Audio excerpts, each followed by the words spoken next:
Fikiria ukitembea mahali ambapo hakuna mti, hakuna maji, lakini kuna historia nzima imezikwa chini ya miguu yako.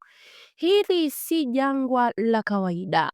Hili ni jangwa la Sahara. Na leo nitakuonyesha mambo ambayo watu wengi hawajawahi kuambiwa kuhusu jangwa hili. Karibu tena kwenye chaneli yetu ya EMA TV, mahali ambapo tunachunguza siri za dunia, historia zilizofichwa na maswali yasiyo na majibu.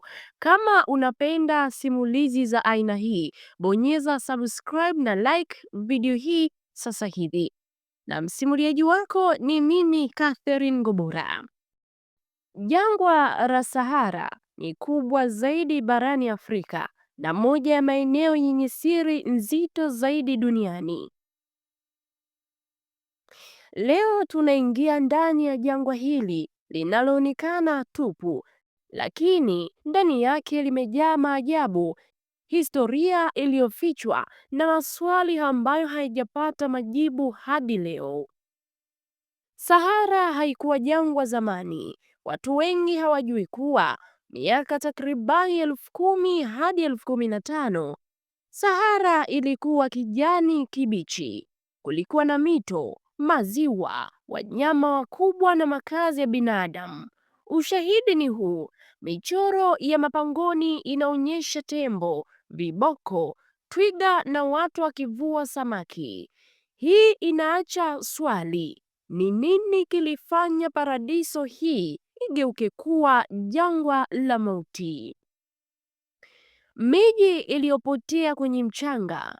Kuna simulizi za miji ya kale iliyozikwa chini ya mchanga, wafanyabiashara waliopotea ghafla bila mabaki. Baadhi ya wanaanga na watafiti wanasema kuwa kuna miundo ya ajabu inaonekana kutoka angani, lakini ikikaribia ardhini inapotea kama mzimu. Siri ya sauti za Sahara. Wasafiri wengi wameripoti kusikia milipuko ya sauti, miguno au kama vilio. Hakuna mtu anayezungumza, hakuna mnyama karibu. Nadharia: mchanga kusuguana, shinikizo la hewa. Lakini kwa nini sauti hizi huonekana kama zinafuata mtu? Maeneo ambayo ramani hukataa. Kuna maeneo ndani ya Sahara kompas huzunguka bila mwelekeo, GPS hupoteza mawasiliano. Marubani waliripoti kuona mwanga wa ajabu usioelezeka. Wengi wanaamini kuwa kuna nguvu ya sumaku isiyo ya kawaida. Wengine husema ni milango ya ulimwengu mwingine. Na siri ya tano ni watu wanaotoweka bila maelezo. Historia ina kumbukumbu za misafara ya wafanyabiashara waliotoweka, askari na watafiti waliopotea bila mabaki. Mchanga wa Sahara husonga polepole kama bahari, huzika kila kitu hadi historia yenyewe. Viumbe na hadithi za kale. Makabila ya kale yanasimulia kuhusu viumbe vinavyoonekana usiku pekee, walinda jangwa wasiopenda wageni. Lakini pia hadithi hizi zimepitishwa kizazi hadi kizazi, na cha kushangaza, hadithi zao zinafanana hata kutoka nchi tofauti. Siri kubwa zaidi: Sahara bado haijaeleweka. Licha ya teknolojia ya leo, sehemu kubwa ya Sahara haijawahi kuchunguzwa kikamilifu. Kuna zaidi ya maswali kuliko majibu. Swali kubwa linabaki: je, Sahara ni jangwa au ni kaburi la historia ambayo binadamu hawako tayari kuikumbuka? Jangwa la Sahara. Jangwa la Sahara linabaki pale pale, likinyamaza, likitazama dunia ikibadilika, lakini chini ya mchanga wake kuna siri ambazo hazijafunuliwa.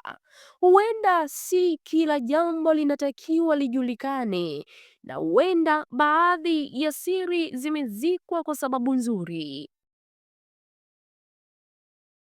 Na labda siku jangwa likiamua kuzungumza, dunia itasikia ukweli ambao haukuwa tayari kusikia.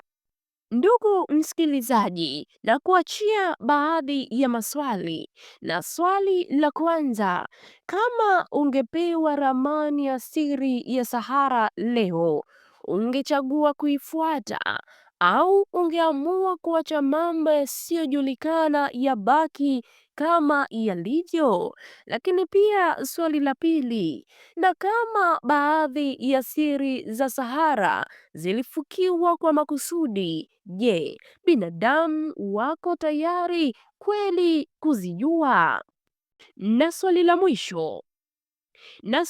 la mwisho, je, waliopotea Sahara walikufa au waligundua kitu ambacho hawakuruhusiwa kurudi kukisimulia?